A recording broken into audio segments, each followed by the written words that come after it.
This is a public service announcement. This time around, we are Lewis Hamilton fans. We are all Lewis Hamilton fans. Welcome to the blatantly biased racing podcast. Now here's a bald guy and some Indian. I think for the first genuine time, we can start the podcast by saying, Lewis Hamilton, welcome to Ferrari. Welcome to the Blatantly Biased Racing Podcast, everyone. Hey, so how are you, man?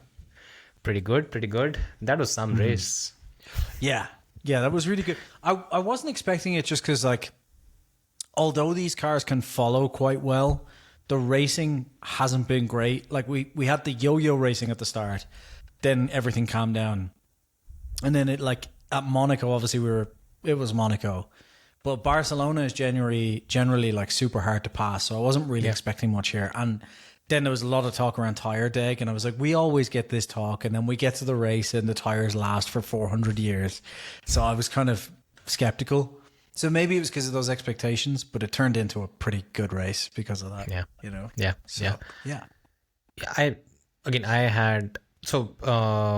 I was following the whole race, and we just had the live timing on as well before that during on Friday. Yeah. And as soon as I saw the first 5 laps, and I think it was from Leclerc or Oscar, one of these two, because as soon as every time they did a lap, there was a significant degradation. The first lap was X, the second was 3 or 4 tenths slower. Yeah. And that continued to happen. Like, okay, fuck, this is a hard tire and that's how they're behaving. Yeah. So probably things are not going to be fine. And yeah, I expected a 2-stopper. 3-stop was going to be an option. Plus, if you remember, even last year we had, I think, 2 to 3 stops. And even at that point, the degradation was decent. It wasn't this bad. The cars could push and have decent grip. This time around, the grip was not really there. It was too hot. Yeah. But yeah, And the downforce is lower anyway, so you're going to have more sliding. that also plays a role. Yeah. So overall, it did help, and I'd say it was a fun race. It was more. This race was not a gimmicky one, isn't it? This was I think it was David. Was it David Coulthard who was on the radio or on commentary? But I can't remember anyway. Someone said. I think it was it was DC But, like, and who I think else it was there? DC. I'm trying to think. I don't think it was anything else. I think it was just the usual Palmer, Alex Jakes, and DC. But I'm pretty sure it was DC who was like, "This is proper racing." You know, like this is like they're going around the outside of each other, actually, you know, chasing each other. So it was good. I think, like, as much as I've hated these regulations, like, coming in, and I think most of us have disliked various parts of The it. feeling has been mutual, by the way. Yeah, for everyone, I think. And like, but I think this felt like a proper race. And even starting in Miami after the changes, it was like, okay, you know what? This is the best of a bad situation with these regulations, you know? Like, we're getting proper racing. So I'm sure there's a lot of newer fans who watch it was like, so proper racing means less racing? Is it? Yes, it does. Exactly. But yeah, I mean, overall, fine. Plus, also, this wasn't. If you see the overtakes around the outside, in the first sector or even in the third sector, they were down to, again, there were 2 things. First, it was probably a lack of downforce plus the tire wear. Both of those things contributed to have quite an impressive kind of racing. And I think. So would you miss Barcelona? Because for a change, I think usually what has happened is early 2010s or even before that, or even in the late 2010s, often when we came to Barcelona, it was more or less a procession. That's how we remember Circuit de Catalunya. This time around, that was not the case. And I think in the last couple of years, that has not been the case. So the circuit has kind of grown. I guess the removal of the chicane at the last segment has meant they can kind of follow closer into the main straight. I don't know if that fixed things because, like, the year we got that change, it didn't really make much of a difference. So I don't know if it's that or was it 22, right? It was 21 or 22, right? Yeah, 22. Yeah.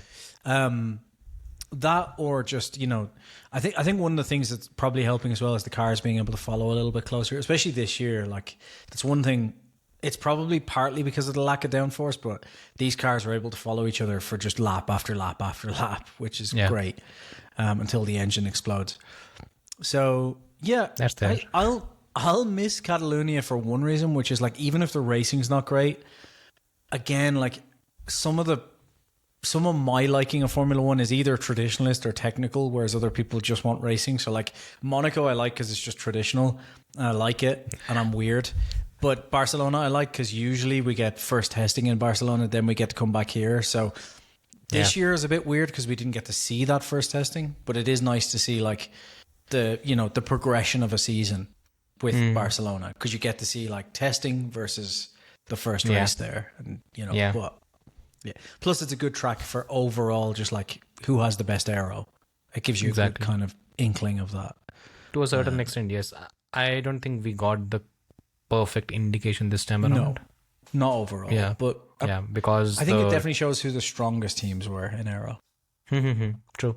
That did get exposed to a certain extent. Yeah, I'd say the overall package did not come through because there was again overheating tires, and hence you can't have that kind of traction. So it took some advantages away from the Mercedes powered cars. Cool. Let's talk about Lewis Hamilton then. Yeah. First of all, so in the last 3 races, Lewis Hamilton has been P2, P2, P1. Okay. And currently, he has 115 points. His teammate World Charles champion. Leclerc has 75 points. Yeah. Is Lewis Hamilton is Ferrari Lewis Hamilton's team now? I don't know if I'd go that far.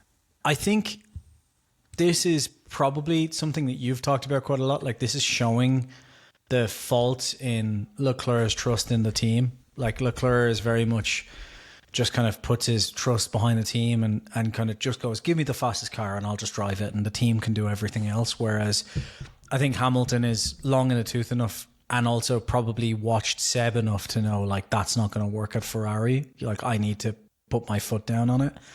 Otherwise, it'll just go in whatever direction they want, and that direction is not going to be my direction. So, yeah, I think that's experience showing up, and also Hamilton just having the ability to be like, I'm a 7-time world champion. This is my last contract, really, for him. And he's like, I'm just going to make the most of it. And he's got that attitude of like, I'll go in, I'll shout, I'll say what I want, I'll talk about what I want. And he can do that. Know that, like, worst case, he gets fired, but like, they're not going to fire him straight away unless he's not delivering. So, yeah. Is it Lewis Hamilton's team? I'm going to say not yet, because this is still Ferrari, and Ferrari is very good at being good when they're winning, and the moment anything goes wrong, they're very good at just like throwing their toys out of the pram. Throwing blame everywhere but at themselves. So like, they're happy to be like, yeah, Lewis is helping us and we're working with him and like we're winning and we're doing podiums.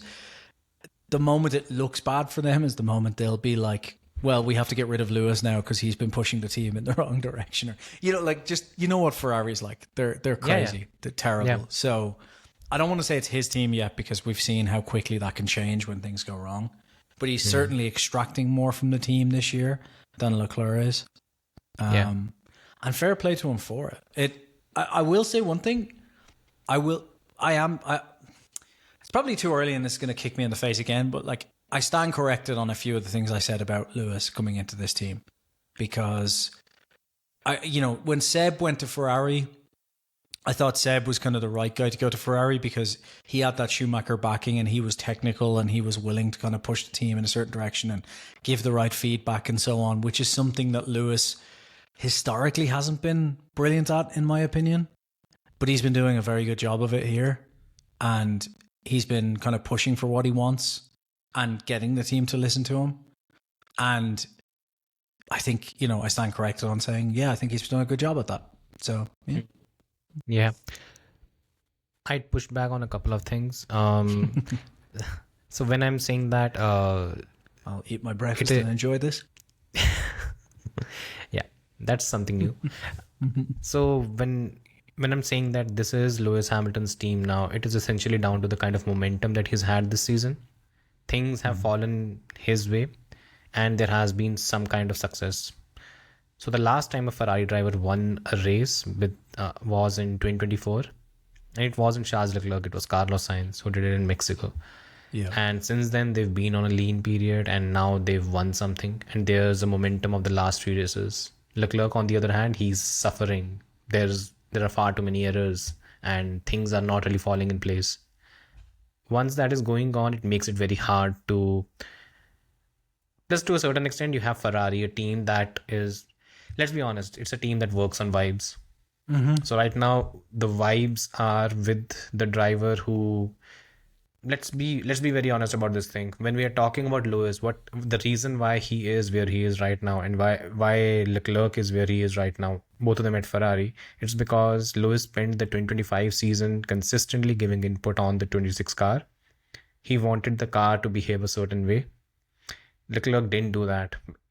That's what seems to be the case. I mean, that was the case even when they talked about it in 2025. Both of them had differing views when it came to building the car. As soon as both of them are driving this car, there are things that are working for Lewis in terms of he steps into the car. There aren't that many struggles. It's very natural for him to drive. Leclerc has had to be very counterintuitive to get on top of the challenges of this car.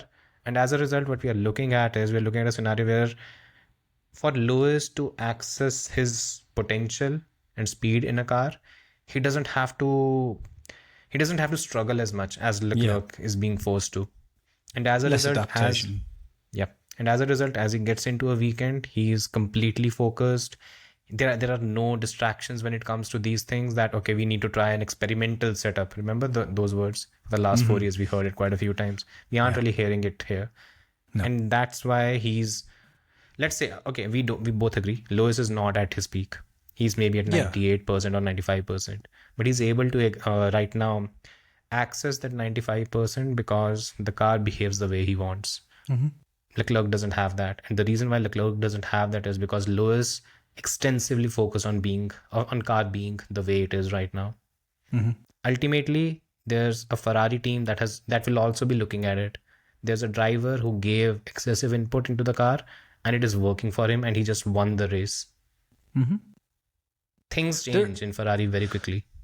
There's also that goes back to what we were saying last year. I know I said it a few times on here. I think we both agreed on it. Was the worry I had for Lewis at Ferrari, and the thing I kept saying was a lot of next year really just rides on whether or not he syncs with the car. Because what we learned in 4 years at Mercedes and then the year at Ferrari was he's not very good at adapting at the moment. And for whatever reason, he just couldn't adapt to those cars. And it was a lot of this just rides on how good he adapts to the next year's cars. And at the moment, it turns out he adapted very well to these cars. But credit where credit's due, if it turns out that, it seems from what we're hearing, if a lot of that adaptation is actually he just went, no, I want it. I'm going to force the car to be built the way I want it to drive. And credit where credit's due to that, because hey, 100%. Verstappen gets a lot of credit for the same thing in his team. Number two drivers can't drive because, exactly. A lot of people will go, oh, well, no, Verstappen just adapts fully. But it's no, he pushes for what he wants the car to feel like. And they'll go down the fastest route, but also towards him, So drivers should get credit for that. This is Formula One. It's not, I don't know. People take that as an insult in some way. It's oh, the car's built for him. It's it's Formula One. That is, if you're not pushing, as Leclerc isn't at the moment, for the car to be built for you, you're leaving so much on the table because each car is a bespoke car. It's not a spec series. So you're stupid not to do it. And we criticize Lewis for not doing it in the past. So it's only fair to praise him for when he's done that. Yes, exactly. Yeah. And another thing, leaving this aside, was he lucky today? The thing is, yes, a little bit because of the virtual safety car, but I kind of agree with the commentary too. Looking at his pace after that, I think it would have been more difficult to win, but I still think there's a good chance he would have won because his pace in that last stint was unbelievable compared to the rest. So yes, he was lucky because it got rid of some difficult work, but I think there's a good chance he probably would have just been able to do that difficult work anyway. So yeah. So you agree that Ferrari was the fastest car here? Yeah, unbelievably, yes. And he Wait, qualified better. Yeah. And it turns out if he only qualified better, he would win the race. So Yeah. I guess my apologies, Lewis. I've been making fun of you. It turns out you did just need to qualify better. The one thing that this does show, though, is like all the talk of how strong the Ferrari chassis is has been accurate. Like, I know they brought upgrades here as well, and that made it better. But we've been saying since the start, like, Ferrari's chassis could be the strongest in the field, or at least it's up there with the Mercedes and now the McLaren. But this shows it, I think, because this is a track where the chassis is super important. Yeah. So That's why they won. Yeah. Because the only car that looked decent and planted throughout the race weekend was the Ferrari. and the that reason why helps with Mercedes, tires as well, obviously. yeah, the reason why Mercedes continued to stay in contention was because, again, they had a monster of a power unit, and it plays a big role. Yeah. Let's talk about the championship then. He's 41 points behind Kimi Antonelli. 45, 41, right? Yeah, I think he's 41 points behind 41, Kimi Antonelli now. Yeah. Yeah. And because you shared a, what should we call it? Think about Chris Jenner, or is this something else? No. No, because there was a projection that you shared, right? I mean, you pinged me because the next race is in Austria, and Ferrari is expected to bring its upgraded power unit in Austria. So just to clarify that, Ferrari have one of the two upgrades that they've had ready for quite a while that they were just waiting to see if they could bring or not. So they have they took a gamble and spent, I guess it's a gamble, not really, because they knew Mercedes at least would be the best. Turns out they were wrong about that, but still, right. But yeah, they took a gamble in kind of building the upgrade before it was allowed, which you're allowed to do. But basically, if you don't get the upgrade unlocked, then you've just wasted engine cap on an upgrade you can't use. No, because that'll be used eventually in anyways. Yeah, but if you end up having the best engine for the entirety of the year, you can't use it until some point next year. So it is a gamble, but it was a fairly.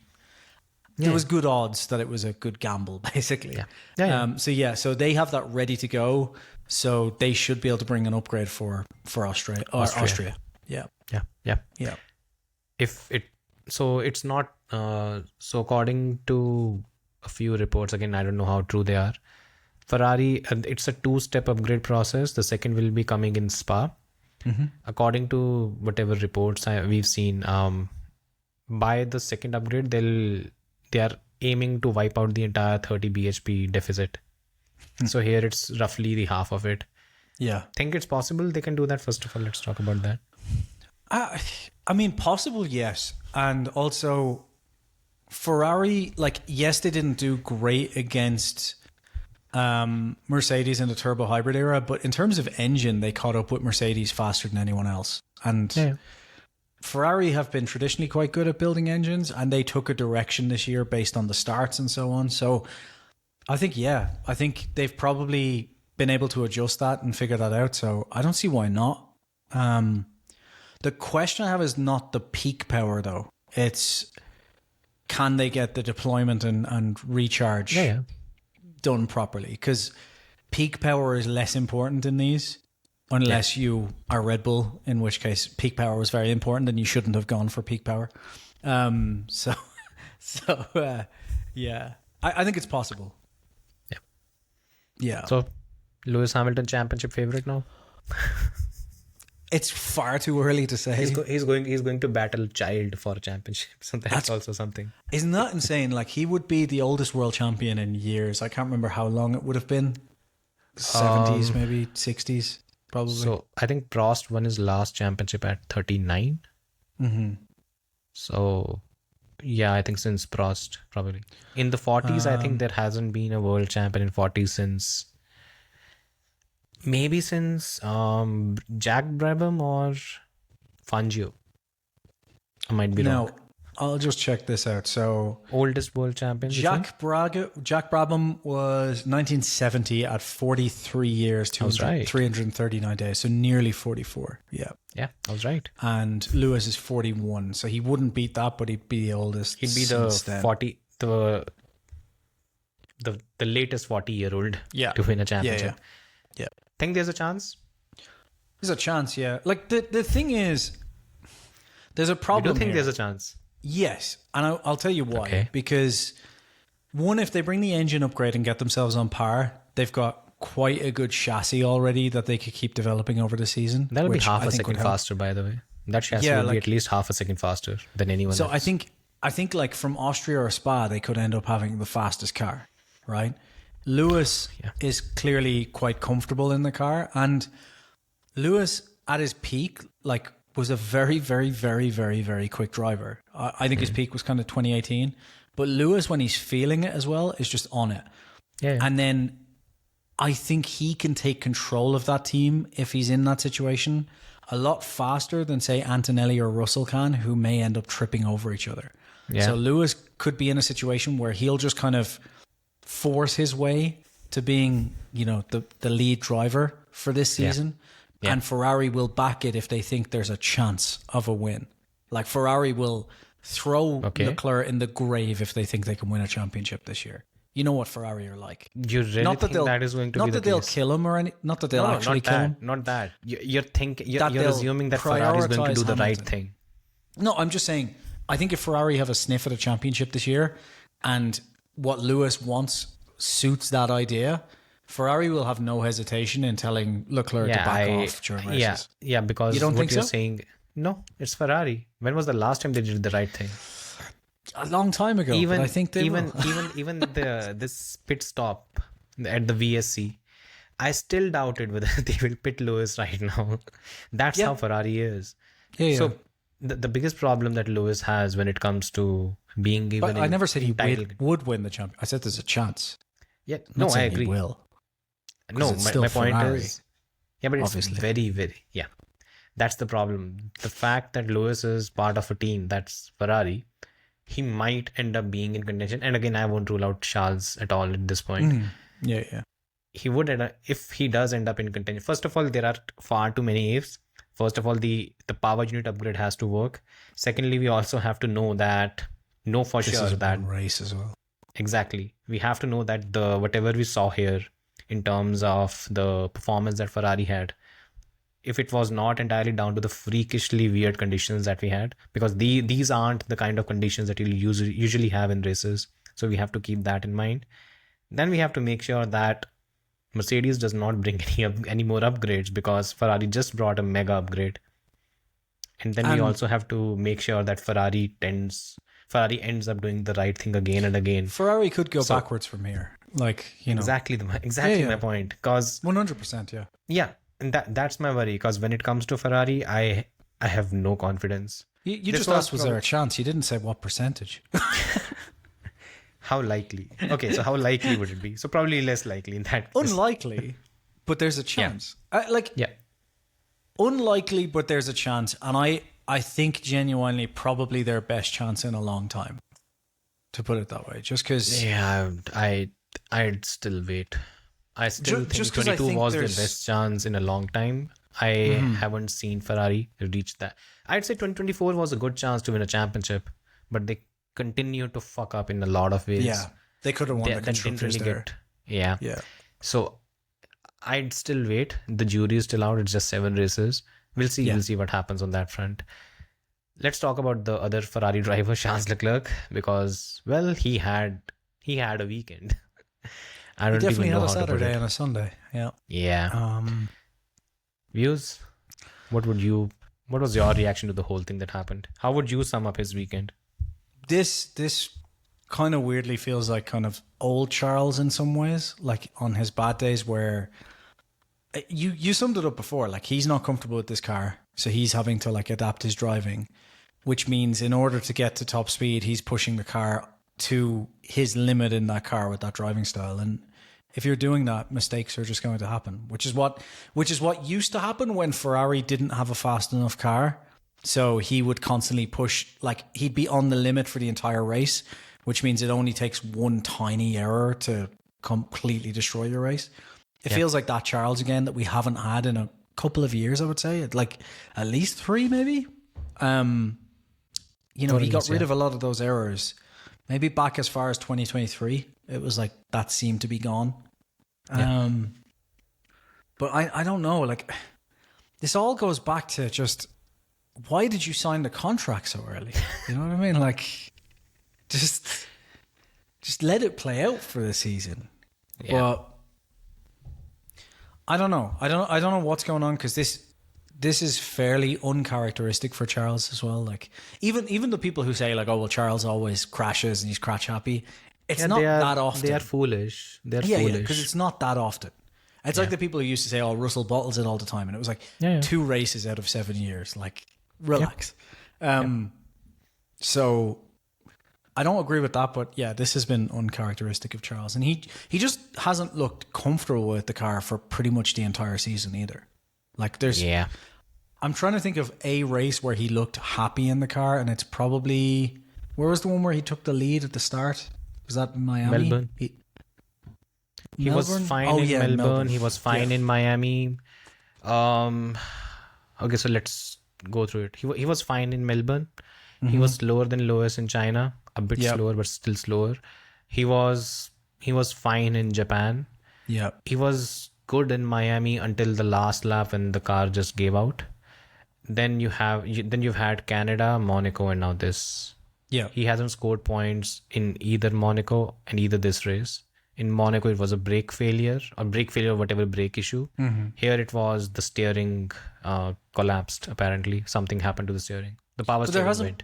There hasn't been any of those kind of traditionally like just epic moments for Charles this season that I can Not think much, of. Like, right? Yeah, Japan was fine. Australia was fine. But again, like there have been 7 Miami, races the and start 4. was amazing, and then it fell apart very quickly. Yeah. But I mean, he just hasn't seemed like the pit stop, and the pace just wasn't there. So yeah, there is a lot. So 7 races out of which 4 have been complete disasters, and the last 4 races have been complete disasters. Last 2 have been 0 scores. The one before that, I think he in Miami he didn't really have much. In Canada, he just brought the car home. So yeah, things haven't really worked well for him. And this is what happens though, like especially like fans who are maybe either new fans or like just super into one driver. Like, this is extremely common when a driver's just not comfortable with the car, and that's what this is. Because Charles doesn't make these mistakes often unless he's either on the limit. But like, the problem with that is, if we do get to a situation where we show up in Austria and the engine upgrade works and Ferrari have the fastest car and he still isn't on it, that is going to be a bit like Russell at certain situations, I think, over this season. We'll see, which is like that poor driving and trying to adapt turns into desperation, because it's one thing if you're Sainz. Yeah, exactly. Like, it's one thing if you're Sainz trying to adapt to a new team at Williams where the pressure's not really there. But if you're trying to adapt when it's also potentially one of your only chances to win a title, that is a completely different ball game. Yeah. You know? Yeah. So I think for now the worry is not really. I really don't think Ferrari and title should even be mentioned in the same equation. it's too early. This is typical recency bias, isn't it? But it's just exciting to see Lewis happy again. And not making excuses. It's been a while. Seriously, it's been a while. It's been a long time. And that's a good thing, right? But yeah, again, coming back to Charles, I think for me, from now onwards, there have been 7 races, right? There are assuming Madrid goes through, if it works, we might even end up with 21 races. That's also a scenario on the table. Because Madrid's not finished. Yep. Yeah. Yeah. So 14 So we've either races. got 11 or 10. No, 14 13, or 14 or 16. Yeah. Why did I 14 think or 18 16 races? or whatever. Yeah, so old. So 14 or 16 potentially, because I mean, Israel again attacked Lebanon, so that's also I shouldn't laugh at that, but it's just yeah. Anyway. We are there's one nation that should be completely boycotted, but apparently, anyways, coming back to the normal stuff, so when it comes to Charles, for me, the whole, you can say the next 2/3 of the season, it's all about seeing how he reacts, because this is a situation where he has not been often, because I don't think pace is the problem in the second half of the race. Sorry, throughout the race weekend, I'd say he was right on par with Lewis when it comes to pace. The execution was missing. again, if he hadn't crashed, he was more or less going to be potentially going to be on pole or on the front row or close to it. Similarly, even in Monaco, he was potentially en route to pole, but the crash happened. You have to cut down the crashes. You have maybe take a step back. I think for him, I think he's probably fortunate there's a week's break, because this triple header or whatever has been there, it's been complete disaster for him. Canada, Monaco, all these races just didn't work. Then there are the changes with the brakes. There are a lot of things, a lot of moving parts that have to be figured out. He'll probably have a week to regroup. Then again, start again from Austria onwards and see where it goes. I still won't rule him out, but I think this is similar to what Lewis had when Jenson Button walked into McLaren in 2010, right? And this was something that Jenson has talked about quite a few times. When Jenson walked into McLaren, it was essentially walking into the lion's den. Lewis was considered one of the best drivers. He was. Alongside Alonso and Vettel, these three were your top three. Sorry, alongside Alonso, Vettel, and Kubica, a name I keep forgetting. These were your top four drivers. And Button walks into that team, and I think he won his second race and the fourth race in Australia and in China. And as soon as he did that, it was a complete change of environment. He proved the doubters wrong. And from that point onwards, as Button talks about it, there was a change in mentality within the team. He proved himself straight away. And then it was all about, he built the team around himself. And Lewis noticed it. And again, whether it's true or not, by 2012, the reason why he moved on was he felt that it was slowly becoming Button's team, or there was a lot of focus on Button and not on Lewis. And this is exactly what's happening with Leclerc right now, where Lewis has walked into the team. He spent 1 year getting bashed on track. But in the second year, because Lewis has invested a lot when it comes to the car development, we are seeing him surge and we are seeing the team slowly gyrating towards him. So how Leclerc bounces back, it's probably good for his career, which is in tatters, to be honest, with Ferrari anyways. But he'll probably learn. And if he doesn't learn now, I think that's a bad sign. These are how he bounces back from this. And if he bounces back, that's going to define his career. I hope he does learn, but I have my doubts, because there was certain things he did during the Carlos Sainz era where Carlos did the right thing when it came to like calling his own strategy, calling out the team, getting on top of things. That put him ahead of Charles in certain races, where you think Charles would have gone back and said, you know what, next time I'm doing that. Like, I'm calling that. Like in Monaco, I'm not coming in. Like just these little things that he could do. And he hasn't seemed to, like, he still seems to just be fully trusting in Ferrari. And, so. Exactly. Again, that's the whole point. If he doesn't do that, he's screwed. He's screwed because the stock is going to fall to such a certain level where there will be questions about his place at Ferrari. And you don't really want that, right? So ideally what can happen is he can bounce back, because look, the pace is there. Foundationally, if your pace is not there, then that's a bigger concern. But if you're as fast as your teammate, then the question is, get your execution right. So let's see what happens, because probably one of the bigger narratives of this season is going to be how these two battle it out within Ferrari. And it's definitely gonna swing at some point, I think. Like, I'd be surprised if it doesn't, because Leclerc is underneath all of this mess at the minute. Leclerc is an extremely talented driver who, in terms of pure pace, just outright pace, is potentially the fastest, or at least one of the top fastest guys on the grid. So 100%. If he gets comfortable with that car, we'll have a real test of like, okay, how good is Hamilton still right now? Because he's got a comfortable car, and now we get he's to see adapted him himself to it, right? Yeah. Plus, he has an extra week of simulator work that is also going to play a role. So, well, apparently Hamilton's not doing simulator anymore. No, so for Charles. Yeah. Cool. Next up, Mercedes. So, first of all, did they have their papaya rules moment this time around? Nah. You don't think so? What was the team order that was called out? There was no team order. That's what I was thinking, yeah. Why would they call a team order? They should. They lost a win. They lost a win. They lost a race win. Yeah. I think if Kimi was allowed to get through, he would have won. Well, if his engine didn't blow. Yeah. He wouldn't have been forced to battle it out and stress the engine as much. I think, honestly, I kind of agree with the way this went. Like, I think you just let this play out for this one because it's far too early in the season.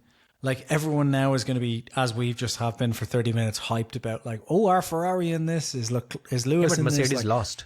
no, I know. It's They're exciting. they're not here to. Sure. But do you really want to get in that type of fight over this race? Yeah. Race win. I don't think so. Here's the question. I think you reason why fuck I'm up your asking this whole thing- season for one race win. You lost a race win. The problem is you lost a race win. Sure, but Which think of how the rest of the season goes if you tell George to get out of the way during this after the last 3 races he's had. Yeah, be faster, Like- George. Be faster. But he was Why are you ahead. so, He was why did you let a 5 or 6 seconds gap be completely eaten up by your teammate? tire Because he was management. slower. You can argue. Yeah, he can argue, but he was told to push. He couldn't push. That was his space. George wasn't managing, and so again, let me clarify what I mean here. My whole argument here is this was the same thing that McLaren did during their whole papaya rule thing, and they got lambasted. Mm-hmm. And here we are, nothing. There's no backlash, no nothing. Mercedes essentially potentially lost a race win. And that's why I think, a lot of times when we talk about the backlash and everything, it ends up with the perception. Every team, Mercedes included, was shambolic when it came to managing the teammate title battles. McLaren did as bad a job as Mercedes did during the Silver Wars era, but McLaren was bashed. Mercedes wasn't. That's the McLaren, difference. I think we talked about this a lot last year as well, though, that McLaren's papaya rules, for the most part, I agreed with what they were doing. It was just they went too far in certain terms where it's like, whoa, you have to draw the line here.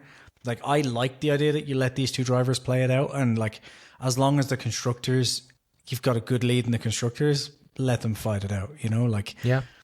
and I was, when people were lambasting McLaren for it, I didn't think they should be. I was like, well, what do you want? You just want Piastri Exactly. to win? Like, because that's all people really wanted. So, for me, it would be a bit weird to be bashing Mercedes now for. I completely agree with you. That's why I said, let me clarify. The reason Gotcha. why I had that complete chain of questions was because this was the same scenario in which McLaren used to get blasted.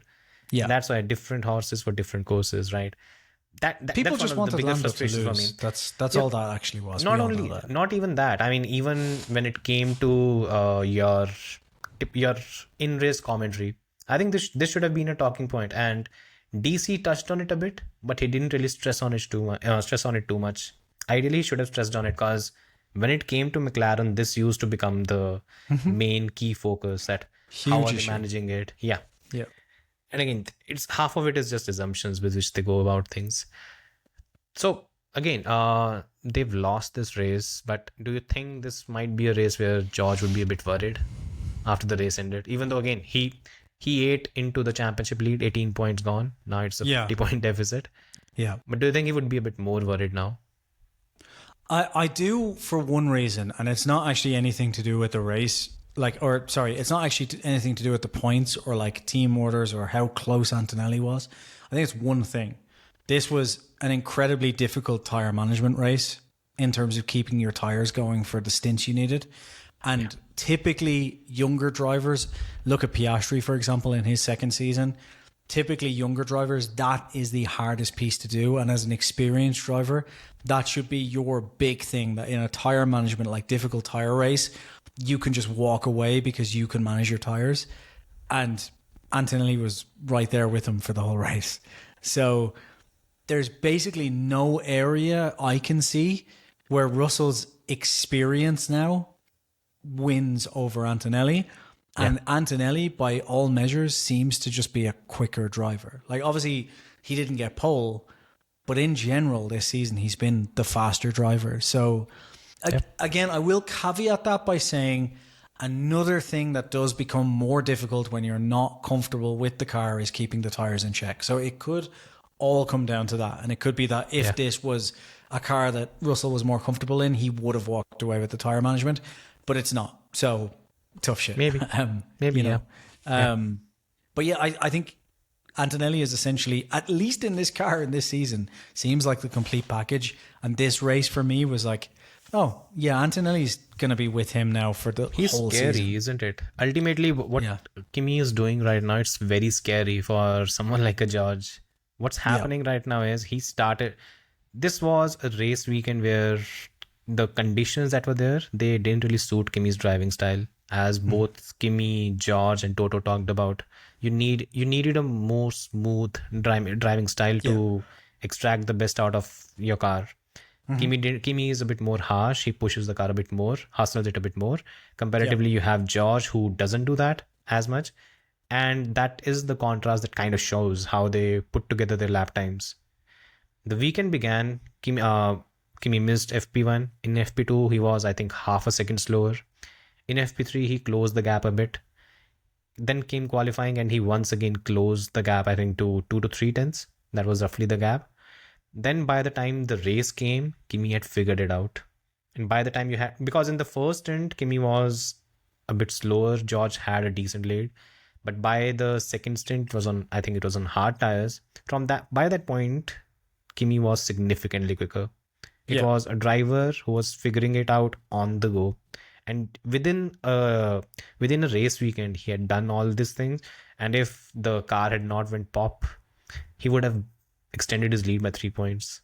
That is the scary bit, because just during an entire race weekend, he started from X, and by the end of it, he was quicker than George, even though he was, I think, half a second or something slower.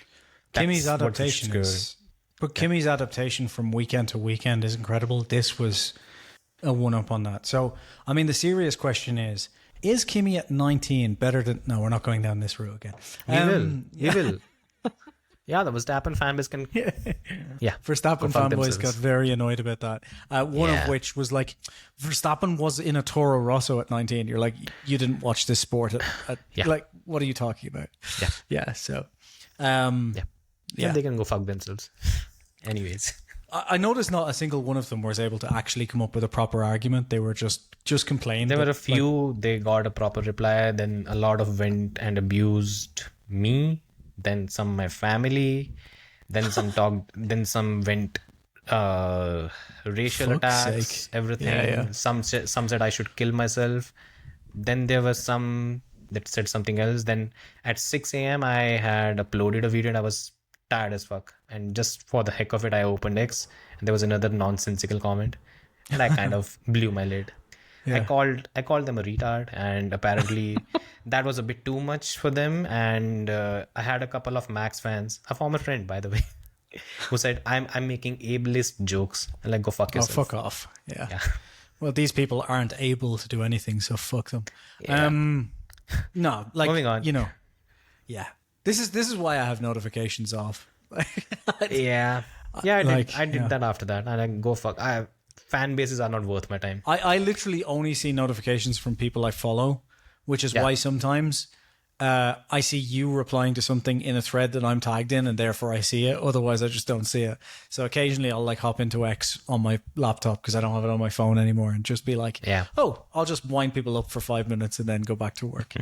Yeah. By the way, shout out to Damien, who again a huge Max fan. He's been on the pod. And he was apologizing on the behalf of them. Like, shut the fuck up. You don't need to do that. He doesn't need to apologize. It's none of your business. But like, also, like, I mean, even if he completely disagreed with us, we'd have a reasonable conversation about, like, why do you think so? Why do we think so? I had the argument with him on the thread, and I literally would just share it, that this is how you have a proper conversation like an adult. So once you hit puberty, you can come back. If your response is like, oh, this is dumb, you're an idiot, these are weird takes, it's like... You don't have an argument. You're just an idiot. So, yeah. Exactly. Typical. Moving on. Anyway, Okay. By the way, McLaren, let's talk about McLaren, because this is, if you've seen Lando Norris's entire season, it's essentially a decent Melbourne. And I just realized it today, because his season, if you just remove all the nonsense, to be honest, it has been a pretty impressive season from Lando. He had a decent Australia. He didn't race in China. The Japan weekend was compromised because he didn't really have decent enough running. Then we moved to Miami and he won the sprint. He was second in the race. Then I think it was Canada where he was fucked over by his team. He got second in the sprint. Then again, we had the next race in Monaco where again the gearbox, or I think it was the power unit, that blew up. Yeah. We came here, he got a podium again. And Yeah. his pace in the from the second stint onwards, from the hard tire onwards, he was faster than George easily. But again, you just can't really pull off overtakes when things are when the gaps are very marginal. Yeah. Overall, I think Lando, if he had a better car, he would be right in contention, and he showed that today as well. Another podium I think for him. so. I mean, he's what, at 73 points? So that's pretty good when you consider the amount of DNFs and stuff that have gone on this season. DNS, not DNS. DNS and did not even start a both. fucking race. Yeah. I think he's doing a really good job, and he's just like, once the thing for me is it's just a case of I think they're still having some trouble with either gearbox or power unit or both, because what I saw in this race was in race pace, at least they were right up there with Mercedes, and they were tire management wise, they were there, and I think when they bring a couple more upgrades, they're going to be on top of Mercedes when it comes to chassis. Austria, yeah. You Austria is would the imagine next so. one.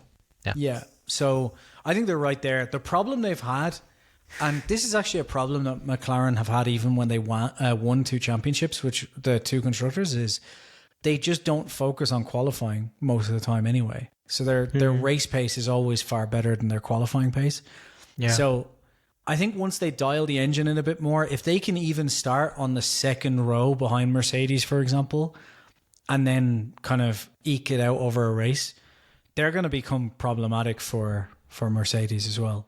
Because it looks to me like they're on top of it in terms of the chassis, at least. Yeah, like they should have I been don't see much of a difference. Yeah, even in fairness, they were problematic this race as well. Lando was a second or 2 behind Kimi throughout the race, right? That's the kind of gap he had, and that's good. That's pretty. That's basically what it shows, that the car is at best a couple of tenths slower. Yeah, that is the kind of gap that you can actually surmount. The issue that, and again, this weekend kind of helps on that front for them. Kimi didn't really score anything, so the gap to the top didn't really extend even more. So that remained static. And looking at the Mercedes power and reliability, I think that's going to be a bit of a theme this year, that we'll see a lot of the Mercedes power units popping off. Yeah, let's see.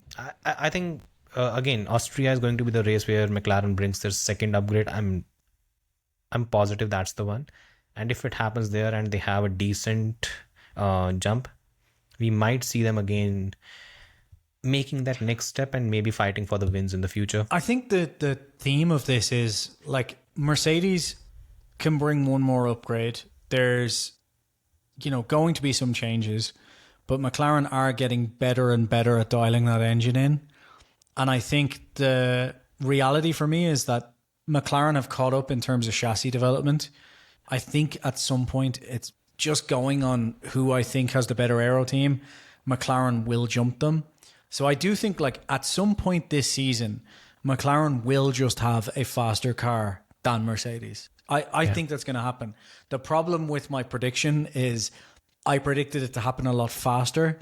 So for me, the question now is going to be, when will that happen? It's not an if, but like when it will happen, and if it will happen in time for McLaren to actually fight. Because every single weekend where it's not happening, they're losing a lot of points behind, and you're now talking like 75 points to catch Kimi in the front if Lando wanted to fight for a title. Yeah. But I would not be surprised if McLaren are in the fight for the constructors at least, because that's obviously a lot easier to close with 2 drivers if they do get the faster car. But the question will be when. If the development trajectories even stay as they are, McLaren overtake them in 3 to 4 races. Yeah. The question is when, really. But it's not really static, right? That's also a concern, because Mercedes will also bring something pretty soon. I just have more confidence in McLaren, to be honest. Yeah, but again, Mercedes, their upgrade helped them win Monaco. And Monaco is not a track where they should have done well. It was all Antonelli. It's all Antonelli, right? It's a 19-year-old kid which is fucking everyone over. So it seems, and again, I might be speaking it from a from a distance here, I do think the fact that the upgraded front wing didn't really work before the race in Barcelona, I think that also hampered them. So this was the weekend where they were able to finally collate it, finally have it on the car, and things worked smoothly. I think that might have also contributed to if I'm not wrong, it was around 3 to 4 tenths. That was the gap to pole, right? Yeah, I think so. Let me just pull it up. Check it. I think Just you're pull it right. up. Yeah. It was something around that. Fucking pop-ups on the Formula One website. Right. Barcelona, Catalunya. Qualifying. The difference between Mercedes, pole, and Norris is what you're asking.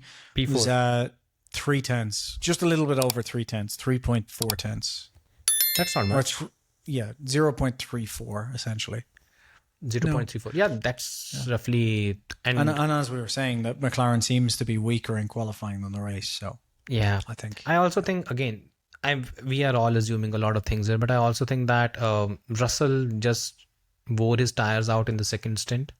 That also contributed to Lando having the kind of pace where he was able to keep up with the drivers ahead. Maybe that might have played a role. But for me, in the tires whole again. Yeah. For them, I just okay. By the way, as a neutral fan, I just want there to be a scenario where McLaren catches up, the Ferrari upgrade, the power unit upgrade works, and we have all these 6 cars fighting for wins regularly. Because in that way, the true driver talent will also shine out. And also we'll have some kind of a variety at the front. You don't want a singular narrative, which we had, unfortunately, for the first 6 races, where the 19-year-old kid was just thrashing everyone. I wonder, right, if we do get those 3 teams fighting, right? Yeah. I wonder how many people would have been able to correctly say that of those 3 teams, the best drivers would be Lando, Antonelli, and Hamilton.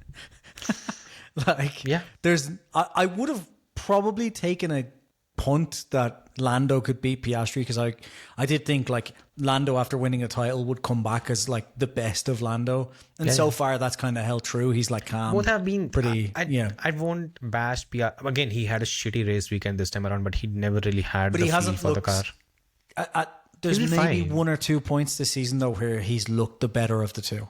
Yeah, but I that's think the only Lando's time they've looked raced together. That's also the problem. yeah, true. He But didn't like race in the first 2 races at all. That's fair. That's fair. And then he but had like a pretty how many good people one. would have said that Lewis would be beating Leclerc? No one. And No that one. Antonelli would. Other than deluded Lewis Hamilton fans and Shells, by the way, who's Well, those you guys say had deluded. Turns out we were the deluded ones. We were morons. So wait for 17 races. yeah. But I wouldn't have said Antonelli ahead of Russell either. Like I think the call I said There was someone I who think did, by the by the end way. of There was someone you? who did. Yep. yeah. I predicted Kimi to win the championship. I thought it would take halfway through the season. I was like, at some point, Antonelli could be as good. I just don't think I did not think it'd be this quick. I just didn't. I don't think there's anyone. Realistically, even I didn't. I'll be very honest. I did not think that Kimi would be where he is right now. I'm shocked how good Kimi is, and I think Incredible. I think we've reached a point where we've stopped realizing that he's just a 19-year-old kid. After a point, that is not even a part of the communication right now. There's no discussion on that front. No. He's the championship leader, and even this weekend he was fine. You can't really say he wasn't good.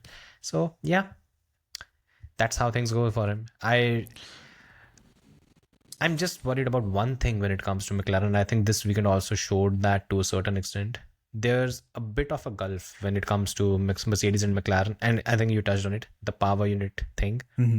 At what point will it become a tipping point for them, where if the 2 tenths gap between McLaren and Mercedes when it comes to your power unit understanding, if that gap is eternal, then how does McLaren deal with something like this in the long term? I will say, if it is 2 tenths, if that is it, I think even if that stays the same, I think McLaren will overcome that with chassis development. I really just do think McLaren have a far better aero team than Mercedes do, and I think it's To a certain just a extent, matter you're of time. right, but there's one area, and again, this was something that one of my followers, you might know him, Otmar Zafnar, he pointed it out. As in talked Otmar's, about- Yeah, did Otmar follows me on Instagram. really? That's Yeah, yeah. hilarious. Wow. So, according to him, again, it's inside info from his side. There's this aero performance unit, that is the aero performance group, APG, in every team that has existed forever. Mercedes had a very robust APG in 2013, 2014, because at that point, and again, a lot of people won't remember this thing, Mercedes struggled a lot when it came to your correlation stuff. So from 2011 to 2012, the cars jumped in performance, but as the season progressed, it just completely died off. And it was during this time that Rosberg put together that team. As soon as they came to 2014, things were aligned. So from 2014 to 2021, the APG unit, it continued to lose members. And by the time they reached 2022, there were just 3 members left in that group. Yep, just 3 members. And you wonder why the ground effect was this shitty. So they've looked at it, they've worked on it, and now it is robust, and there are a lot of people in that particular unit. And that's why in Monaco, whatever upgrades they brought, they worked like a charm. Yeah. That's again Otmar's theory. So if that is the case, then this is something that's sustainable from them, because I think there's a good chance they develop better, sure. But I just think if it comes to a development race, I still think McLaren has the better development team. Ideally, we should, because we saw it in because we saw it during the ground effect era. I still would want to, again, as I said, the proof is in the pudding, right? We haven't seen it in this particular era. Maybe things don't work out, right? So Plus, let's see. we see all what know happens. that the only reason that Ferrari's ahead is because obviously Lewis was able to move the air around him in the way that Max was before. So this is all on Lando. That car could actually win championships easy. It's just Lando and Piastri are mid-tier drivers. You might see a lot of people saying that, by the way. That's how I'm a sure lot of I will. Yeah, Because people are morons. exactly. This was the whole thing, right? There's this one account, F1 something, and he said that, man, I've always said Charles Leclerc is an unreliable driver. He just crashes a lot. Like, okay, fine. In 2025, 2024, and 2023, all these 3 years, can you please share me the list of crashes that Charles Leclerc has had? No answer. And that should tell you everything. Yeah. It's just what do we call it? The short-term memory of a fortnight. There's just a lot of people on social media who don't want to actually have conversations. They just want to be right, and they just want groups. They just want groups of people around them who tell them they're right all the time. And hey, I mean, that's fine. It's a very fucking boring way to live for me. That would really annoy me. Yeah. Okay, so should we talk about boring and annoying team right now? Red Bull. But that was a weird race. Yeah. From both of them. Yeah, I mean, Hajar obviously is far better than Verstappen now. We all know this. Shout out to him. He was within a tenth of Max. Drive. No, I agree. Very good drive. But he was within a tenth of Max in qualifying, and I think since Daniel, I have not seen any driver be that close to Max. Brilliant job from him. Again, he had a shitty start, but again, he made his way through the field. Red Bull, their main issue continues to be aero. The aerodynamics are just not there yet. This track I don't showed think that they will be. Yeah. Sorry, what? This track was evidence of that it's just not efficient enough. The way Leclerc, especially because we know they've got the fastest power unit, so it's not the power unit. The funniest thing is drivers coming out and defending the ADUO. We had Carlos Sainz. Yeah, hilarious. Carlos Sainz came and said, "Of course, have you seen the top speeds?" And Max was apparently standing next to him, like, "What the fuck are you talking about?" Yeah, I think. Look, I think Carlos Sainz seems like a great guy, good driver, and so on. But if it comes to like getting a sensible and reasonable report on Red Bull, a team that he left because he didn't like what was going on, while he's part of a Mercedes powered car in this particular scenario, I'm not going to take that as exactly. Yeah. Man, that's funny. That was something different. So Max's future, we'll just touch on it a bit. We'll talk about it a bit later. So when it comes to Max right now, there was this meeting with the other big wigs, the Matashits and Oliver Minchslav. Apparently nothing came of it. What do you think Max should do? Because he's staying in Formula 1 now because 60-40 is approved. What should he do ideally? Is he definitely going to stay? Has he said that? Yeah. Yeah, okay. But he's just not committed his future to Red Bull. Red Bull, yeah. I mean, personally, I don't think there's any point him staying with the team because this team's going to get worse before it gets better. And the question is, will it get better again? That's the big question for me. But it's going to get worse. And I think weekends like this are going to accelerate that getting worse because the board will start looking for people to blame, basically. Yeah. But yeah, they're in a tough situation because the aero clearly just isn't as good as everyone else. And there's clearly certain areas of that car that are built really well because at certain tracks it goes well. But this was a track where like aero efficiency throughout the whole track is like, it really shows out cars that have issues. And it was the best example was when Leclerc was following Max and he was a second behind Max at the start of the lap. In the first sector and the second sector, he made up nothing. Zero. Yeah. Then came the third sector and he ate 6/10 into the entire gap. Yeah. It was the slow speed section. The car just didn't respond, which is again, it shows how much the low speed efficiency is when it comes to this car. The mechanical grip and everything is just not there. And which in itself wouldn't be, for me, on its own, that wouldn't be a huge issue because I think Red Bull over the last generation focused on high speed more than low speed anyway. So that kind of, you'd expect that to carry over. But they're not that great in high speed compared to the teams ahead either. Yeah, true. So when you're weak everywhere, that's a problem, you know? And then the engine, clearly the ice is very good. We know that. But the rest of it, clearly there's still problems with it. I think it's a very, very good engine. And then Horner we trust, but it's clearly not the best engine. And whoever, if you were to decide, good, right? but if you were to decide it was the best engine, I would say clearly you've got some problems in competency. FIA, like this is ridiculous. But yeah, look, I think it's all fixable.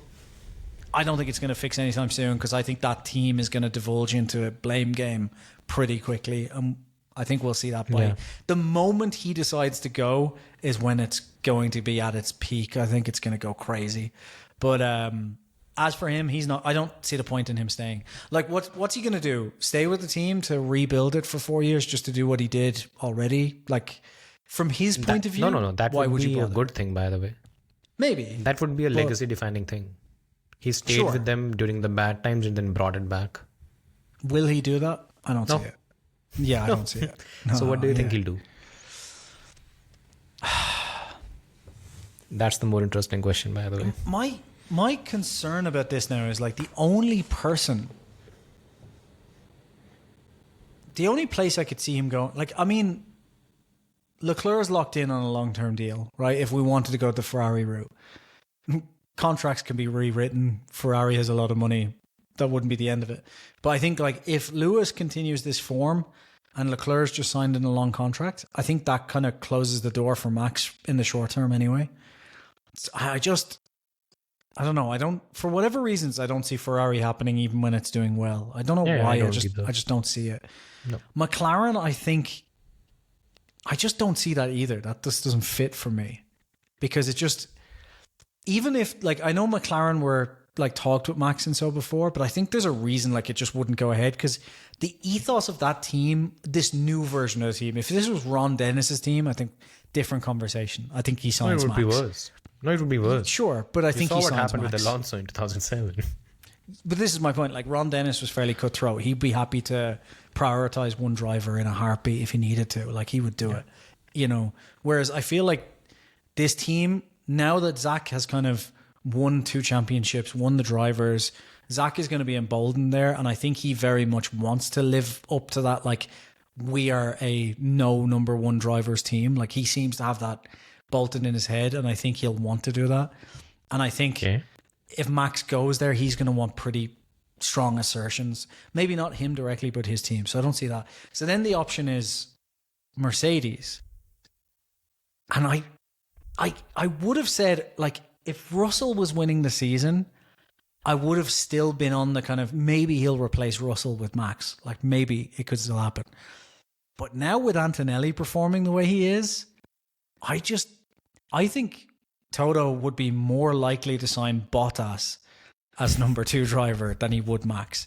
Because I think he's been now, like, he wanted to make up for what happened with Max years ago, clearly. And he's already kind of done that now with Kimi. And I think if he brings Max in, that fucks up Kimi. And there's part of his head from a business pragmatic point of view that'll know that. And I don't think he's going to want to do that. So I don't know where Max goes is my problem. You know? Okay, you don't think teams... Okay, so in your view, teams are not going to be lining up for Max Verstappen if he chooses to leave. I'm just not sure which teams? one of the top teams are. Every other team will want Max. Okay. Every other team. No problem. And under normal circumstances, if we went back 1 year, Mercedes replacing Russell would make sense because Kimi's still not really a call. Mercedes replacing Kimi would make sense because Kimi's not there yet. Like McLaren with not having won the drivers, not having a world champion in its team, not having kind of done what it needed to do, sure. Ferrari in a situation where they looked so terrible, sure. Where they all stand now, I'm not sure if they want to rock the boat in any of those teams. I don't know. Okay. Maybe Ferrari, because Ferrari's insane. Maybe. I'll put forward this scenario in that case. What is the first team that comes to Toto's mind when he thinks it's going to be a potential challenger for them during this entire era? The biggest challenge for them? Probably McLaren. I don't think they think Ferrari. Okay. So tell me this scenario. In case McLaren, in Toto's mind, if he's playing the game theory, in Toto's mind, if there's a scenario where McLaren ends up signing Max Verstappen, and Toto has George and Kimi in his stable, that won't make him comfortable, right? That's basically a return of Toto letting Max go for Lewis and Nico, and Max ending up at Red Bull, and ultimately the whole thing came to pass for him. He knows what happens when he lets go of Max. That's the problem. It's a question of timing then, isn't it? Because if... It's a question of if there's the best driver on the grid that's available, and if he could what I'm saying is, I'll put it to you this way. If he could end up at your biggest rival's door... That's a problem. Sure. Like, that's a game theory problem. Yeah. Exactly. And that's, I think, the biggest worry for Toto. And I think he would be thinking about it as well. George is brilliant, but I think if we are reaching a point very soon where George versus Kimi could become nuclear, they could have an incident or something. If I'm not wrong, they probably had contact this time around as well, where Kimi's the front wing flap got damaged. We might see something happen as well in the future. If that is the case, I don't think Kimi George together is sustainable. So there's a problem with that, though. Yeah. Max, Oscar or Lando would have to opt out of wanting to stay at McLaren because they've got contracts. The rumors of Oscar having a chat with Red Bull is true. Yeah. And even in case of Lando, I think there is an exit clause or something. I might be wrong, but I think there is one during the year. I don't think Lando's leaving. I don't think Lando is leaving, but I won't be surprised. Exactly. So I think maybe there's a scenario. And again, if you look at it from Zach Brown's perspective, he almost lost the championship last year to Max Verstappen. His 2 drivers were not enough for the kind of car they built. So the question then is going to be like, because then if what you're saying is correct, like the question is... And you know who went to McLaren? Who's going to McLaren, by the way? Well, GP obviously, but who else? Exactly. Oh, yeah. For 2028 at the latest. Yeah. Maybe, I mean, look, replacing Oscar, he could do. I don't know. I just don't see it. Yeah, in terms of the ethos that McLaren has shown, even I don't see it happening. It's just, I think I could see this situation where they look at it in terms of, okay, we could get Max. There's options here to buy out Oscar and get him out Oscar, we can help get to another team. Like all these things they could do. Yeah. But I think they sit down, they go through that contract, and they start seeing what Vermeulen and Jos Verstappen want in that contract. And I think Zach Brown says, yeah, we're not doing that. And that's when it starts. Like, you know, they say, we want the pick of mechanics from Lando's side if they're better. We want these engineers. We want preferential this. We want preferential this. Exactly. And Zach goes, yeah, we're not doing that here. Yeah. That's the moment. Because I think Exactly. a year and a half ago, Zach says, I don't want to do this, but maybe I have to because of where we're at. I think now Zach's in a position where he can go, no, I'm good. If we have a good enough car, Lando can win the championship now. He's proven he can win it. You know, whether you think he can beat Max or not is irrelevant. He'll just in his head go, we won a championship against Max. I don't need you. As much as I want you, I don't need you. It's a very different, you know what I mean? Yeah. So I just don't see it coming through. And that's where I think as soon as Toto knows that McLaren is locked down, then I think he's less likely to do it. Yeah. You know, The only reason Toto signs Max is from the fear that Max ends up at McLaren.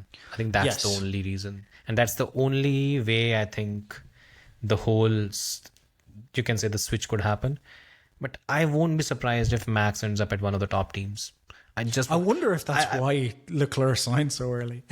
But it's foolish if that is the case. If he's worried about, I mean, you shouldn't be worried about such No, but things. I wonder if there's more to that. Like, you know, was there I doubt it. Because if you I doubt remember, it. I think it's just a case of him. And again, because if you remember, Leclerc signed a contract 2 weeks before Hamilton signed.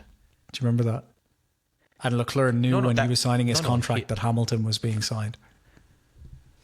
Yeah, something like that situation. Happened. Yeah. I'm just But saying I don't think it just would be funny I doubt if that was but I doubt it's out of fear or something. I think it's just out of loyalty and having too many rose-tinted glasses. Yeah. Anyways, moving on. Let's talk about the midfield. Complete shit show. So, one thing, by the way, do you know how Nico Hülkenberg ended up having a DNF? No, I wasn't privy to that. I wasn't watching that. No one knew, by the way. Apparently, even they missed it. I was looking at the time sheet and like, where the fuck's Hülkenberg? He was in points. And apparently he had DNF'd for some reason. And the reason why he DNF'd was because he was chasing Liam Lawson. So one of the pebbles that rose up, it went through the car, it hit the kill switch, and the car stopped right at that very moment. That's incredibly unlucky. Yep. Like that's the only person on the grid who has that kind of bad luck right now is George Russell. You know, because George Russell got 18 finally points, should have won. Yeah, but he should have won a race. And the first time he'll take it. The first time he finishes a race where he should have won, Ferrari win their first race in 2 years. But to be fair, look, George would be more than happy. 18 points. Right? He gained 18 points on Kimi. I think he'll take that over him winning and Kimi coming second. Yeah, anyway, Audi. That's incredibly unlucky. Yeah, and I think this is the second. He was en route to finish in points that got fucked. And also, he finished in points in Monaco, even that was taken away. So, yeah, shitty luck. But again, that's Audi looks pretty decent though, right, at the moment. Decent, but I'm slightly disappointed. They keep having these DNFs. There are far too many DNFs now. I don't think Hülkenberg has had much when it comes to finishes this season, and that's been I don't think they've had a couple of DNS as well, if I'm not wrong. Yeah, that's where they are. There was how many drivers went out this race? 9, 8? Plenty. Quite a few. 8? Might be. Just check. Yeah, because I'm pretty sure it was. I know it was at one point. I counted it was like 7 left. So 1, 2, 3, 4, 5, 6, 7, 8. Well, I'm guessing it was 8 because Alexander Albon's not noted as DNF. He's noted as 11 laps down. So I'm going to count that as a DNF and not just driver issue, skill issue. Fair point. Yeah. Maybe he's just... Yeah. How slow was Albon this weekend compared to Sainz? About 9 laps. Not much. Just here and there. Still, Yeah. I mean, tell me something. Has the midfield battle become a bit dull and boring now? 'Cause yeah. I'm personally most annoyed about these pink rules, we'll call them, going forward until next year. What pink rules? Alpine asking Colapinto to move out of the way. It's fucking disgraceful. By the as way, far as he I'm also concerned. lost a couple of positions in the post-race penalty. So he was 8th he? and he ended up 10th. Yeah. It's still marked as Yeah. Eighth He's here. 10th now. No, he will be... they haven't updated it, I guess. But he's 10th now. fucking ridiculous. Yeah. If Colapinto was at a better team, he'd be a world champion right now. We all know this. It's just a fact. Yeah. Yeah. Talking about it, by the way, apparently the team that he's a part of has conversations with Fernando Alonso for a move. What are both of them thinking? I'm not even going to say what's Alonso thinking. What are both of them thinking in this case? I know what Renault are thinking because it's Flavio and he just thinks, it's Alonso, I'm Flavio, big name. More money and just end the journey completely. Yeah, makes sense. If Alonso considers it, I'll lose a bit of respect for him. What's the point, seriously? Not much in that case, because right? it's entertainment, but I'll lose a little bit. Yeah, because what's I the don't point? know. I I don't don't know. really see the point of moving to an Alpine at this stage. The thing is, I know at the moment it's a better car. It's a much better car. It finishes races, for example. That's a better car. But Alpine has Alpine's not going to win a race. I don't think that sentence needs any more than that. Alpine's not going to win a race. Full stop. Let alone a championship. They will be a Yeah. midfielder next year for So, sure. if Alonso And in the just worst wants to case- go and Exactly. sorry, yeah. Yeah, so completely for me, the whole thing is you have to project where the two teams will be in 2027. I'm 100% sure Alpine will be midfield. Mm-hmm. Honda has at least 2 upgrades this season and 2 upgrades next year. Whichever way we put it, there's going to be improvements. And then you have Adrian Newey building the car. And apparently, again, short-sighted people have already written him off, but he's still Adrian fucking Newey.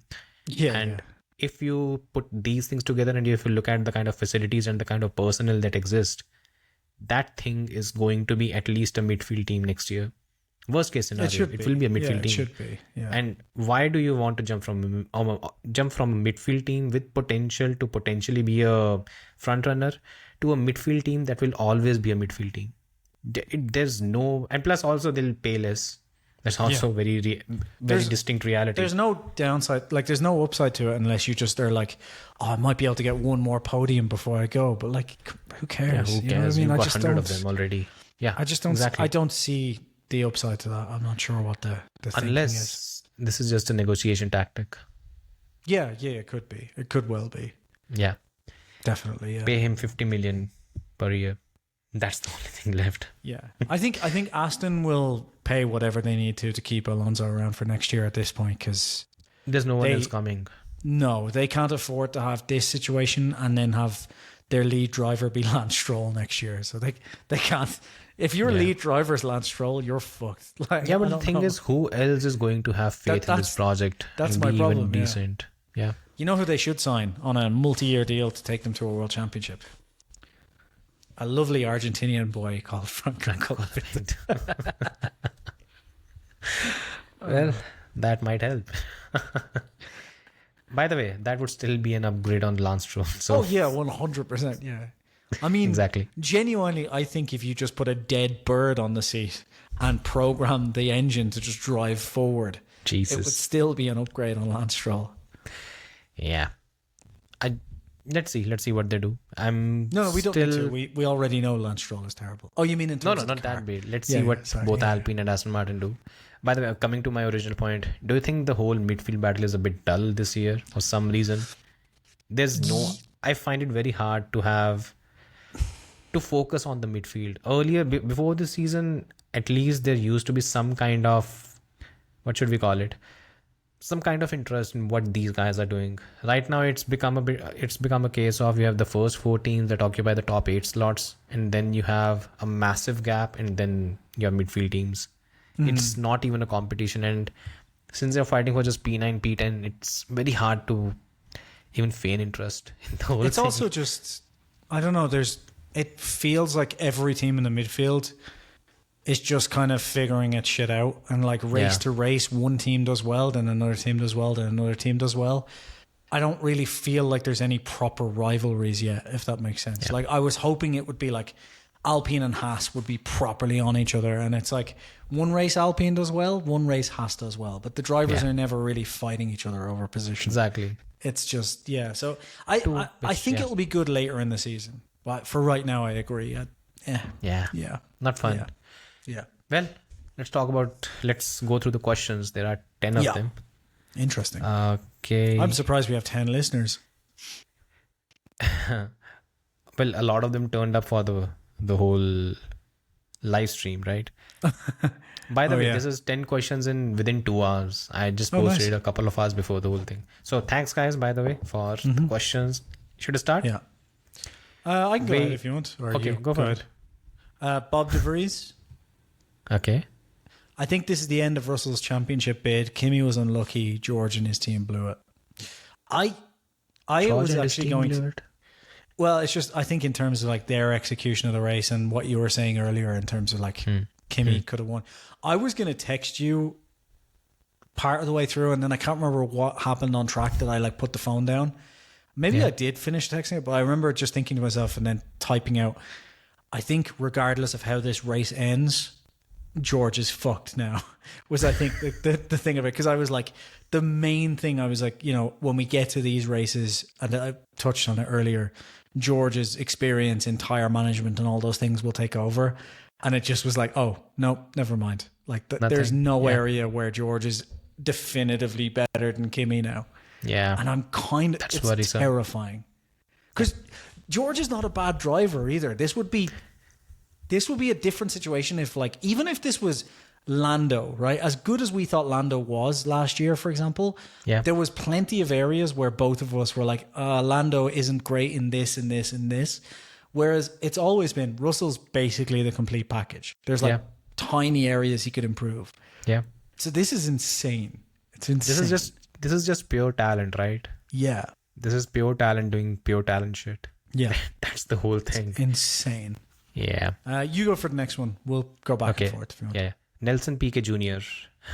First, I swear if Lewis is in a title race. Spoke like a Nelson Piquet, by the way. Yeah. This is Nelson Piquet Jr. So his grandfather would not be happy if... Yeah. I don't think his father would be happy either. Yeah. Okay. Everyone is talking about Charles, but what about Oscar? It seems all the development he went through last year has vanished and he has regressed. As I assume he hasn't adapted to the car, but nobody is talking about how Lando is destroying him so far. I don't think Lando is destroying him. No, but Lando definitely looks like the more capable Lando driver has this better year. peaks. Yeah. Let's just in general, on a very I think he's better let's go through a cursory glance through the whole thing. First race, second race, Oscar didn't start. Then came the third race in Japan. He was second. He was leading and then he was second. The fourth race was in Miami. Lando was second, Oscar was third. But again, there was a 40-second gap between the two, so Lando dominated. Then Oscar didn't finish, Lando didn't finish. Then came Monaco, and I think Oscar was ahead of Lando. This race, Lando has had the edge on Oscar. So it's even Stevens, right? It's not really... They're pretty close. It's just like Lando... I think Lando just does look like the more confident overall driver. Like in every session we go out, Lando just looks like he's able to kind of wrangle the car a bit more, whereas Oscar looks like he's kind of struggling with it. But then we had the same issue last year but reverse, where Lando started the season not being comfortable with the car and Oscar was very comfortable with it. So this just happens. It'll be more interesting, I think, when they have, if they have a car like later this season, as I'm expecting, that is the best car, for example. It'll be interesting to see what happens then. Like how quickly does Oscar get on top of this? But yeah, we'll see. Let's see. Okay, so the third is when are we gonna give Gasly the respect he deserves? Not saying it's my opinion, but I don't think it's insane to put him in conversations with Hadjar, Sainz, and even Russell. Okay, Gasly belongs to your tier. What should we put it? Tier one step below your elite talents. That's where Gasly belongs. And There's a in mid that, one between that we always say, which is like there's like the 1.5. science and where Piastri was that was like right on that, and then Piastri leveled up. Yeah. Science, I don't think ever did. Yeah, science. Yeah, science is right on Russell, the cusp I of it. disagree with. I know it's been a bad season so far, but Russell Yeah. is a top tier driver. He's right on top. Yeah. I think, look, I will say, I think we should give Gasly the respect he deserves because he is fighting against potentially, I would say, the best talent in the sport at the minute and coming out on top quite a lot. So I think it's That's fair to one say way to put Gasly it. is probably as good as Max if we base it on how good Franco Colapinto is. True. Also, I might put Hadjar above this category with the way he's going this season. I still want to see a bit more, but he has been a bit of a surprise of the season with the way I he's want to see tackling Hadjar in a with car Max. that's not developed specifically for Max. I think it'll be Okay. interesting. That should wind up enough people in the comments, right? Yep. Okay, number 4 is someone free my boy Alonso from that steaming shitbox. Just don't send him to Alpine. It's a terrible idea. Yeah. Next. Yeah. Right. So we've got Central 99. Are you guys sure about the ground effect cars not hampering Hamilton's abilities? I don't think Russell could beat a non-ground effect Ham in equal cars. The last part I don't agree with, but then Hamilton at his best is brilliant, and I would have loved to see Hamilton at his best versus Russell in those cars because Russell was on top of those cars. So like Hamilton really, Saki Grand Prix. yeah. So like it would have been good to see over the course of that though. But the thing is, it's not that we didn't say that ground effect cars hampered Hamilton. Like we did say that. But as we say this season with Russell as well, tough shit. Like it is your job as a driver to get on top of the cars. So like nobody gives that length of rope to anyone else. Like when Lando couldn't get on top of the car last year, no one was going, well, to be fair, it is the car. Everyone just went, what a shit driver. You know, when Max wasn't beating Sergio Perez, no way, everyone did blame the car in that situation, didn't they? So like the thing is, it's like, yes, it was the car, but that's his job. And like if it's half a season or even a full season, I'd be tempted to go, okay, fine, it didn't work out. But when you get to third season, fourth season, it's like, look, you have to adapt. It's on you. So And probably the biggest thing that I think a lot of Lewis Hamilton fans are very, very ignorant about, and again, I don't blame them, they are fans. When we talk about Lewis Hamilton, no wonder we don't get more views. Welcome to the blatantly biased We Fucking Hate Fans podcast. put that at the beginning. Yeah. Oh. Let me explain. So when we talk about the whole adaptation thing and stuff, right? When Lewis Hamilton started racing in Formula 1, 2007, 2008, they were very different kind of cars. And in those cars, it was essentially you were running sprints between your stints.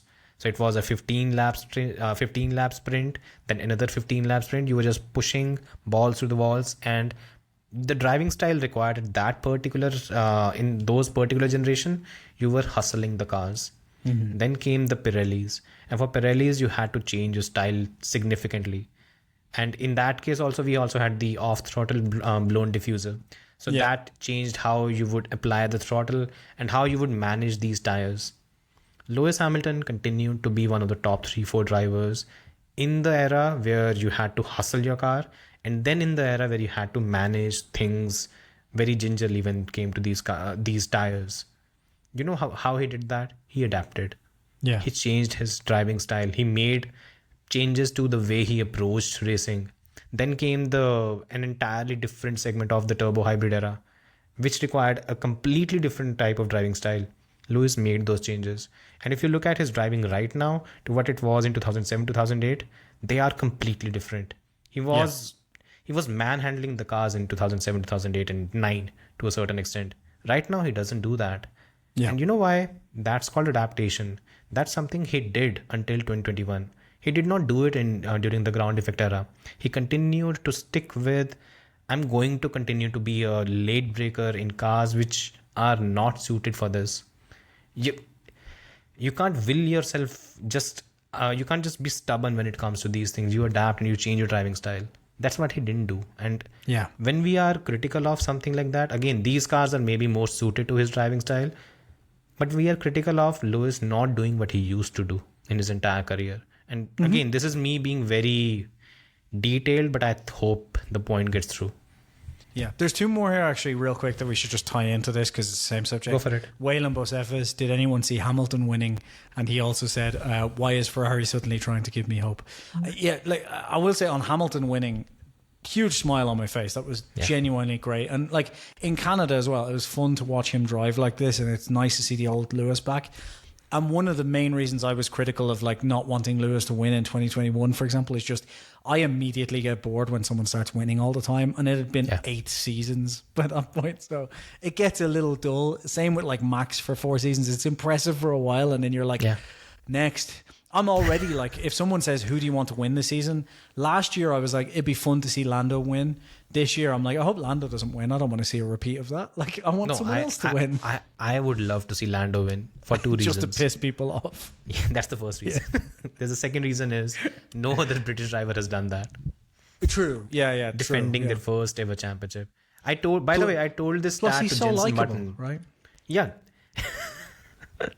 I told this stat to Jenson Button, by the way, that in an interview I had done with him. I said, if Lando ends up winning the championship this season, he'll become the first British driver to do so. Like, really? No one has done so. I'm like, yeah, no one has done that. Interesting. Yeah. That was good to see. He's probably like, so it's not my fault. Yeah. By the way, why is Ferrari suddenly trying to give me hope? Listen to me. And listen to me very carefully. Don't you fucking dare raise your hopes. Don't you fucking dare. That's a dangerous place to be when you're any kind of a fan. If you start to have hope in Ferrari, you'll start to have hope with the world and with things being right. So I'll put this into don't do simple that. perspective. When Vettel joined Ferrari in 2015, I had full healthy hair. No, I didn't have gray in my beard, by the way. I'm not saying Vettel and Ferrari is the only reason I don't have hair. No, I am saying that. Whatever gray I have, it's entirely due to 2018. Some of it is genetics, but most of it is down to having to watch him at Ferrari. Yeah. I always joke this thing. I say, okay, I have a couple of gray hair now. Like, why? Okay, 2018 happened. 2017 and 2018, you can pick the 2 hairs out. Yeah. Cool. Okay, go ahead. Okay, see what I see 103. No, sorry, see what I see 101, whatever. Okay. Yeah. Should Ferrari make the number 2 driver play a wingman role to help Hamilton win the championship? Yes. They'll need a lot more than that. I think they should, and I think they should do it because clearly Leclerc likes punishment. Otherwise, he wouldn't have signed that 100%. contract. So I think it's fine. Yeah. It's fine. He'll be okay. UXE Gadur, UXI Gadur, I'm not sure how to pronounce that. Should Mercedes have told Kimi to calm down? Nah. Calm down when? All the time. He's such a whiny little bitch. You just love him so much you don't hear it. I don't know, but I'm not sure. Okay, I think this is the battle between George and Kimi. Yeah. I think what Mercedes should have done is Mercedes should have told George either this is the lap time, this is the target lap time. If you can hit it in the next couple of laps, do it. Otherwise, let Kimi through. We are here to win races, not be just the nice guys. Do you want to read Ahmed Fabli's one? Okay, there are 5 points. Okay. I realized that last year. If you want, I'll edit the podcast while you read this. I realized that last year, even though Lando made mistakes, he was still 1 or 2 places behind Oscar and overall had more race pace. I cannot say the same thing for George. Even with 3 tenths in quali, Kimi still managed to overtake him. Okay, did George struggle to adapt to the new regs, or is he genuinely just slow compared to Kimi? In answer to that question, it's both, I think. Right? Yeah. I think it's both. I think clearly there's problems with like adapting, getting on top of these cars. Because like even if we were to just say, right, George last year, or George in his whole career compared to Kimi, I would expect him to be closer and like fighting, a lot better than this. So I think part of it is definitely the adaptation. But I also don't want to underplay just how good Kimi has gotten either. So I think it's both. I think that's the honest answer. I What's think your view on the George overtake, is by the very way? unlucky that this has happened. Yeah. Huh? What's your view on the overtake that Kimi pulled on George? Was pretty caught good. napping or what? George moved much later, and then he was. It seemed it was a bit too late by then. But we all know, we've been told repeatedly by by Verstappen fans over the years that George isn't a good driver. So I think it's just to be expected, isn't it? Yeah, it's fine. fair point. Yeah. Yeah. Number 2, Leclerc needs to stop outdriving the car and let Lewis get into his head. I always had issue with Leclerc's mental strength. He has a lot of mental strength. He's survived 8 years at Ferrari.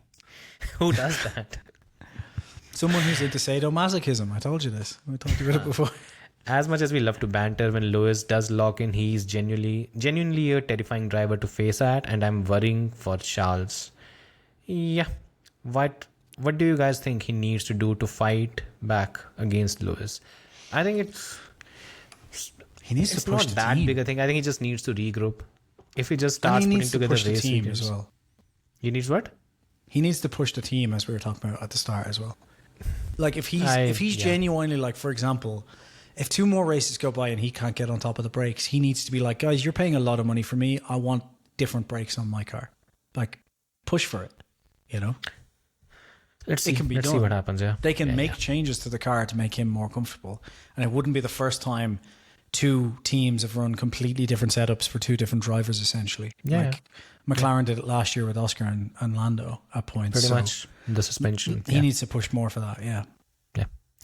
Third, close enough. Welcome back 2005 McLaren Mercedes for both teams. I wouldn't say for both teams. I'd say for Mercedes, yes. They had a DNF last race. No, they didn't have a DNF last race. They had one before that, and we had one here. Yeah. I'm waiting for Arduo updates at Austria before making a judgment. But if, say, Ferrari nail the ADU upgrade, maybe, just maybe, that's a big if. That's a big if. But it would be fucking exciting. Oh, wow. Yeah. Yeah. Like Ferrari, genuinely, if Ferrari do end up fighting for the title this year, I'm all for it. It'll be fucking exciting, you know. Yeah. Let's in go some for ways, it, yeah. Leclerc will be vindicated. Yeah. In others, he might be in deep shit. If Ferrari win a championship this year and it's not Leclerc winning it, then Yeah, dear he's God, done in that case, right? That's That's pathetic. what, like, oh, I don't know. Yeah, Yeah. Is Alonso going back to Alpine rumor true? Is there any hope left? we've already talked about it a bit. So The first part is the rumor is true. Is there any hope left? No. Next. yeah, so I am noob says I have something to say about Aduro. Instead of just engine development, why doesn't the FIA introduce a token system for additional upgrades that won't be factored into the cost cap? And the token is directly proportional to the gap between any team and the leading constructor. These tokens can be used to upgrade any part of the car, not just the engine. It will help teams like Red Bull, whose problem isn't really the engine, and it can also help Ferrari, whose problem is said engine. What do you think? Yeah, I mean, this is what I mentioned last You time. already have it, essentially. right? The sliding This is scale like the already Aero. exists, right? This is like the Aero one. He's saying it shouldn't be in the cost cap, for example. But like, I don't think anything should be out of the cost cap personally. Yeah. I think the cost cap really helps. And like, maybe it's not obvious right now, but if there wasn't a couple cost of cap, years. there's a good chance like McLaren and Red Bull, or, you know, I guess actually if there wasn't a cost cap. McLaren wouldn't be there, yeah. Yeah. So, because McLaren isn't like the old McLaren that had basically unlimited resources. I just do think I agree that the way this should have been done is what I said last time, which is like, we did this with Aero. You know, if you were sixth in the constructors, didn't matter whether it was because of your engine or your Aero, you got Aero upgrades. So why don't we just do the same thing here, where the engine is just based on where you are in the championship at that point in the season, and you just based it on whichever constructor has the highest. So Mercedes is the top in the constructors. Tough shit. None of the Mercedes power units get upgrades. Like, that seems fair to me. There's one problem here, by the way. The problem is with if you have a team like Red Bull, where only one driver scores points in general. I mean, not the case this year, but in that case, they'll be in. The championship position won't be representative of how good or bad the car is. Sure, but we do that in Aero anyway. So it's the same thing. That's what I'm saying. I mean, it is the same thing, but it is maybe a bit of a flawed system. Because if you have a one driver team, it becomes very easy to win the drivers' championship again and again, and maybe keep compromising your constructors. Yeah. Cool. Next up, flaky. I've been saying this for some time now. If races were 2 to 3 stops on average and the occasional gamble on a one stop, the races would be so much better. Agreed. Every race should be like this with tire degradation. Okay, first part, yes, I think he's completely right. But for me, the problem was this weekend was not about just having 2 to 3 stops. The bigger worry was they couldn't really push the cars. The downforce and your torque, the balance was not really there. So maybe that's a worry. I think it's great to do it this way as long as it's real, as in like the tires actually go a certain length or whatever. Because the problem is, as we've seen a good few times in the past, is if for some reason they just enforce 2 or 3 stops, everyone just kind of follows the same strategy because they all map it out from the start. So like if the tires are actually degrading and it's actually difficult, we get into a race where someone has to make that call first, and then it kind of starts the chain and everything goes off. I actually wouldn't mind if they start having 2 stoppers, like what should we call it? The mandatory 2 stoppers.